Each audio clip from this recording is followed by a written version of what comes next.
بسم اللہ الرحمن الرحیم۔ السلام علیکم ورحمۃ اللہ وبرکاتہ۔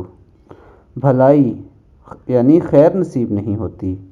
جو بھی مسلمان مرد یا عورت سوتا ہے اس پر گرہیں لگ جاتی ہیں۔ وہ بیدار ہو کر اللہ کا ذکر کرتا ہے تو ایک گرہ کھل جاتی ہے۔ اگر وہ وضو کر کے نماز کے لیے اٹھتا ہے تو وہ چاق و چوبند حالت میں صبح کرتا ہے۔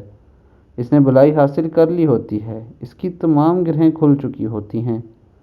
اگر وہ ایسی حالت میں صبح کرتا ہے، اللہ تعالیٰ کا ذکر نہیں کرتا، اس کی سب گرہیں لگی ہوئی ہوتی ہیں، وہ بوجھل ذہن کے ساتھ کاہلی کے عالم میں صبح کرتا ہے، اسے بھلائی اور خیر نصیب نہیں ہوتی۔ یعنی دوستو، جو لوگ صبح سویرے اٹھتے ہیں، اللہ رب العزت کا ذکر کرتے ہیں، نماز ادا کرتے ہیں، تو اللہ تعالیٰ اس کے دل و دماغ پر لگی گرہیں کھول دیتا ہے، اسے چاق و چوبند کر دیتا ہے۔ اس لیے دوستو، اگر آپ چاہتے ہیں کہ آپ صبح سویرے اٹھ کر ایکٹیو ہوں تو آپ فجر کی نماز پڑھیں اور قرآن مجید کی تلاوت کریں۔ اللہ تعالی ہمیں عمل کی توفیق عطا فرمائے۔